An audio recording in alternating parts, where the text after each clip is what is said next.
What's going on, guys? Welcome back to my channel. It's the start of a brand new month, and that means a brand new movie watching challenge. For the month of July, my movie watching theme I have chosen is pretty obvious. I am going with Criterions because right now the 50% off Criterion sale is happening until July 27th, and I have been ignoring my Criterions. My pile is getting a little bit out of control, and so I need to put a dent into that stack. So I think I pulled about 30 Criterions, and that is why I call this a challenge every single month, because am I going to get through everything or not? That is always the goal, to see if I can accomplish that. So I think I pulled a wide range of Criterion titles, which I'm excited for.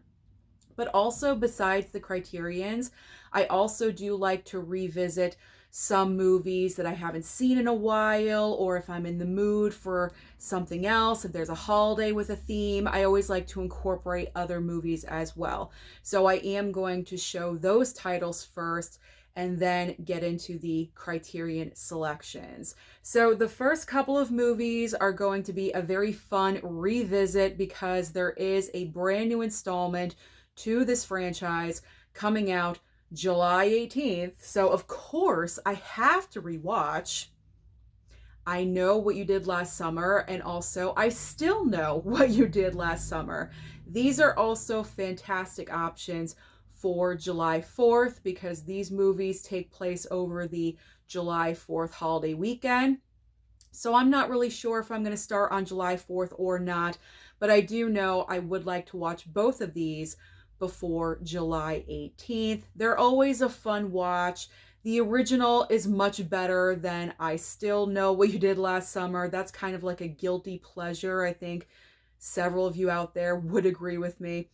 It's just not that great. There's tons of flaws in that movie, but it's fun and it's a good time. So I Still Know and I Know What You Did Last Summer, definitely revisiting both of these. So the next movie that I am going to watch on July 4th, I usually always watch Jaws. However, I recently rewatched Jaws for the 50th anniversary of the film on June 20th. So I don't want to rewatch the same film on July 4th. So I'm going to the next best thing. Jaws 2. Jaws 2. I think this movie is a very underrated sequel. It's still kind of also falling into like the guilty pleasure category. Either you enjoy it or you don't. And I'm in the camp of I enjoy it and I accept it for what it is. Are there parts that are annoying and don't make sense? Sure, absolutely. But I'm kind of forgiving with that. So I'm looking forward to rewatching Jaws 2 because it's been a little bit since I have seen this movie. So Jaws 2 is my July 4th movie choice for this year. And going with the sharks, I did want to watch a few other shark films, and so I thought it was perfect timing for me to dive into, no pun intended, to dive into my brand new 4K upgrade of Deep Blue Sea. Of course, I have seen this movie before, but not the 4K upgrade. So I'm excited to watch the 4K. And then I have not seen the sequels of Deep Blue Sea 2 and Deep Blue Sea 3. So my goal in July is to finish all of these shark movies because the shark movies are also kind of building up in my, let's be honest, everything is built up in my collection.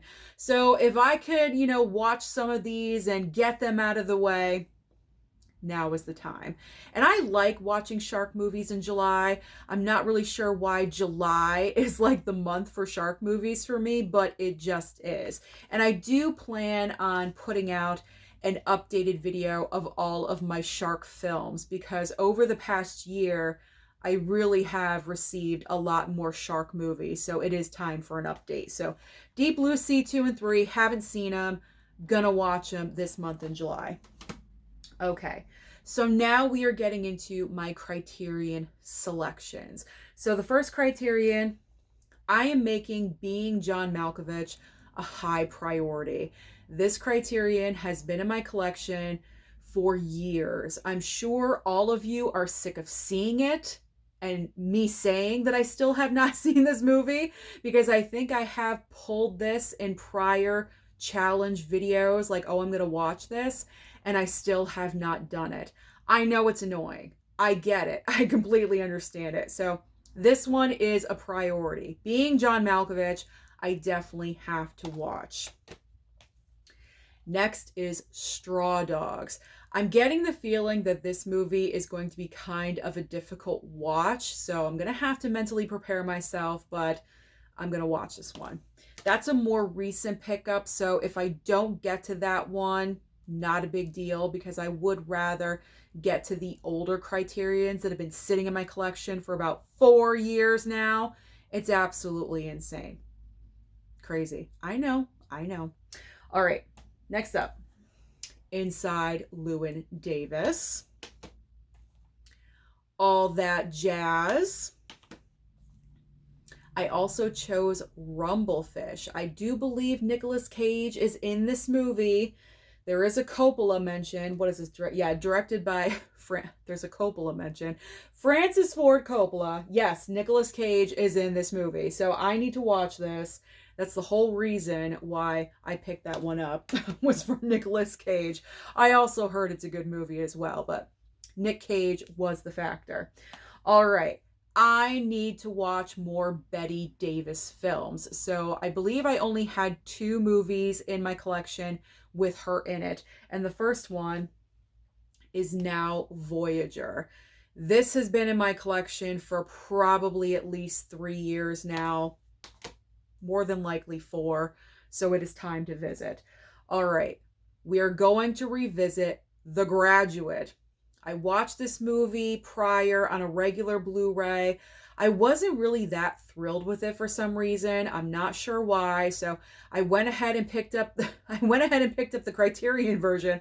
Hopefully, maybe this will improve my watch. I don't know. But I need to give it another chance. So The Graduate it is. Dogfight is a recent pickup, and I heard this is a great movie as well. So I wanted to choose that one. I just wanted a lot of variety in the stack, because if you watch the same types of movies over and over, it's kind of like numbing to your brain just a little bit. Okay, the reason why I chose this movie, it stars Cary Grant, and you guys know I love Cary Grant. So we have Only Angels Have Wings. This one's a good one because it's a very short movie. It's called I Married a Witch, and the running time of this is only 77 minutes long. So one night, if like my main movie of the night is a longer film, then I can choose this one and probably be able to watch it in one night because it's a shorter movie. And this one is from 1942, and it is in black and white. And you know, I enjoy my black and white movies. So that'll be fun. Okay. I had to pull another Cary Grant title. And I read the description on the back. And this sounds like a really good movie. It is called The Awful Truth, with Cary Grant and Irene Dunne. I think a lot of you are going to be ecstatic that I'm finally going to watch Mullholland Drive. This Criterion has been sitting around for a while. Now is the time. Let's be honest. They've pretty much all been sitting around for a while, because over the years, that's my Criterion Seen It stack right there behind me that you see in every single video. And the rack still isn't full yet. That's embarrassing, okay? Like, a lot of these Criterions have been in my collection for about 4 to 5 years. It's absolutely crazy. But Mullholland Drive, now's the time. I'm committed. I'm going to watch it. I've already heard that I'm going to be confused by this movie. Apparently this movie just is kind of like mind-bending or something. I don't know. We'll see. We'll check it out. Okay, the other Bette Davis movie that I pulled, All About Eve. Look at her on the cover of this, okay? She looks fantastic. She was so amazing as an actress. I just want to dive more into her filmography because I love her so much in Whatever Happened to Baby Jane. And there's so many other iconic movies that she was in that I really do need to see as a film lover. Major blind spot. So All About Eve. Priority. Definitely watch. They should all be a priority at this point. Okay. Pinocchio. Guillermo del Toro's Pinocchio. I have actually already seen this movie. Surprise, surprise. I streamed it on Netflix and I loved it. I absolutely loved it. So I am going to wait until my parents come back from vacation because Mama and Daddy Blu-ray are taking about a week or so vacation in the upcoming days. And so when they return, I'm going to wait to watch this with my mom because I know she will love this too. So Guillermo del Toro's Pinocchio is on the list. I am going to finally watch Mushette. Is that how you say it? I hope. That's how I'm saying it. Mushette. This Criterion DVD has been sitting around forever. Finally going to watch it. I heard it's extremely depressing. So, you know what? I just have to be in a certain mindset. I got to power through. I don't know, but I will manage it. I will manage it to watch Mushette. Okay. The next stack. I have to watch this because this was sent over by a subscriber a while ago. The Young Girls of Rochford, I think. Rochford. It's been about a couple years. And this is a Criterion that I have pulled previously to watch and I never did. So this actually should be a main priority for me to watch. Up next is Mona Lisa. We have Bob Hoskins in this movie. He was actually nominated for an Oscar for this. I did not realize that. That is recent information. So I am really curious to see his performance now in that movie for that reason. The next movie is a recent release that was sent over from a subscriber. We have the Blu-ray of Bound. Never seen that one. Next up is Midnight Cowboy. So this movie is also another Criterion that I have pulled in the past to watch. Never did. So I pulled it again. We'll see what happens with that. I feel like I sound like a broken record at this point, but it's true. All right. I am going with The Uninvited. Could be interesting. Looking forward to that one. I got to have a little bit of mob movies in my life, so I chose Scarface, and this is from 1932. This is a recent 4K release, black and white title, nice quick 95 minutes. I did kind of make a point to choose Criterions that were on the shorter side just in case, because I also watch my review copies that come in.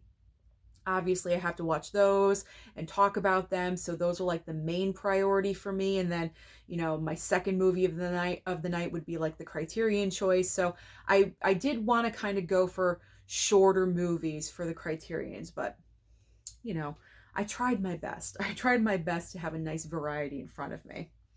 Now we have Let the Sunshine In with Juliette Binoche. So we'll see what this one's all about. In French with English subtitles. This movie was a gift from Kim and Julia for Christmas. I do remember that. So Kim and Julia, I'm finally going to watch Takeout. There we go. Now this movie sounds really good. We have Burt Lancaster in Brute Force. Black and white title. Yeah, black and white title. I love my black and whites. From 1947. The next movie is starring Henry Fonda. I've really enjoyed watching more of Henry Fonda's work, and we have My Darling Clementine. Now we have Deep Cover. Did I buy it for the cover? Maybe. Maybe I did. It just looks so good. Lawrence Fishburne on the cover. Why not? Deep Cover. I can't even read the information on the back. It's so dark. From 1992. 1992. So we got Deep Cover. This is going to be a great rewatch. We have No Country for Old Men. Fantastic movie. I have seen that in the past one time prior on a regular Blu-ray. And this is the brand new 4K. brand new 4K of No Country for Old Men. Finally going to watch Sound of Metal. I have pulled this movie, I think, twice before. Never got around to it, so I have to wait for my parents, or you know what? I don't have to wait for my parents to come back because we actually watched this already together. So I can watch this one without them. That's fine. So that'll be earlier on in the month. This movie, however, I'm going to wait for my parents. The Power of the Dog. I really enjoyed this movie. I streamed it on Netflix. I thought it was really well done. I wish it would have won more awards at the Oscars. Benedict Cumberbatch was my personal pick for Best Actor win for that year. I wish that would have happened. So, great movie. Can't wait to revisit that one. And the final criterion that I have picked for the July movie watching challenge is Eve's Bayou. Never seen this one, but it's starring Samuel L. Jackson, Lynn Whitfield. I mean, come on. Those are great actors. Anything with Samuel L. Jackson, I will watch. Absolutely. Black and white and color. Ooh, what is there, like black and white flashbacks or something? Who knows? I don't know. But I've never seen this movie. I've heard great things about it. So those are all the films that I plan on watching this month in July. So comment down below and let me know your thoughts about any of these movies. Are you picking up any of these criterions during the Criterion sale? Don't forget to like and subscribe before you leave, and I'll see you next time.